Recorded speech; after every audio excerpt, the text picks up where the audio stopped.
Amici, buongiorno, bentornati allo Scrigno del Calcio. Ma che cosa è successo? Ma che hanno combinato nella finale di Coppa d'Africa tra Senegal e Marocco domenica sera? Io non so chi guarderà il video fra qualche mese, chissà fra qualche anno, e magari non conoscerà o non ricorderà questa storia, se la andrà a rivedere, ma io credo di aver assistito, e ci dedico un video apposta, ad una delle pagine più incredibili nella storia del calcio.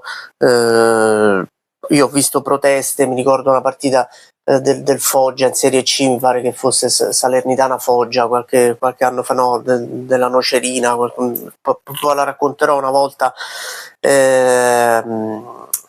in cui i giocatori lasciarono il campo a 1-1 per protesta. Ricordo delle squadre che per un minuto hanno giocato, dopo il calcio d'inizio si sono sedute guardando la tribuna in protesta con la società.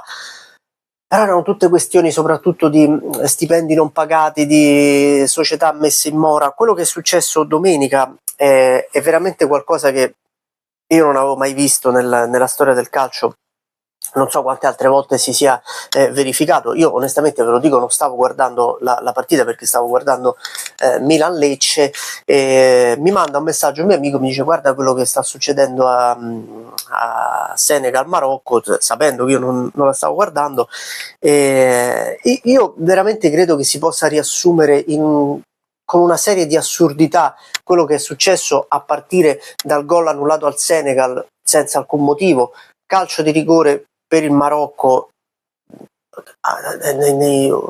nei tanti minuti di recupero assegnati, rigore anche lì abbastanza dubbio, e l'assurdità più grande, che è quella del Senegal di scegliere di andarsene, di abbandonare il campo, che è qualcosa che ti spiegano da ragazzino, ma non per quanto riguarda il calcio, proprio per quanto riguarda lo sport. È l'unica cosa che non si dovrebbe mai fare. È quello che fece il Milan a Marsiglia. Ci fece anche un video, lo potete recuperare ormai tanti mesi fa.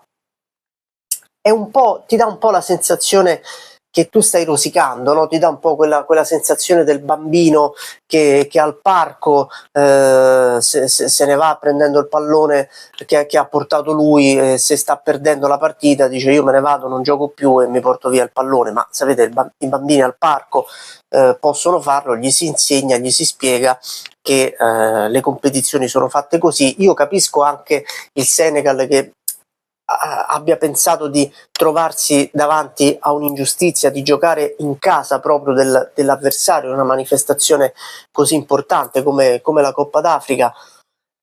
Però andarsene, oltre al fatto che avrebbe portato il Senegal a tante conseguenze, cioè il Milan fu squalificato per un anno dalle coppe europee per aver lasciato lo stadio di Marsiglia, tra l'altro senza nessun motivo, perché con un riflettore spento, se il Milan fosse rimasto in campo protestando, forse avrebbe avuto partita vinta a tavolino, ma in realtà si vedeva benissimo, si poteva giocare benissimo, e si riaccese il riflettore dello stadio. Ma andandotene veramente passi dalla parte del torto, a prescindere. Il Senegal deve ringraziare Sadio Mané e chi l'ha consigliato. Lì si vede anche la caratura, lo spessore dell'uomo più che del calciatore, la persona di esperienza, il leader che va a riprendere i giocatori dentro lo spogliatoio e gli dice: guardate che stiamo facendo una fregnaccia ad andarcene.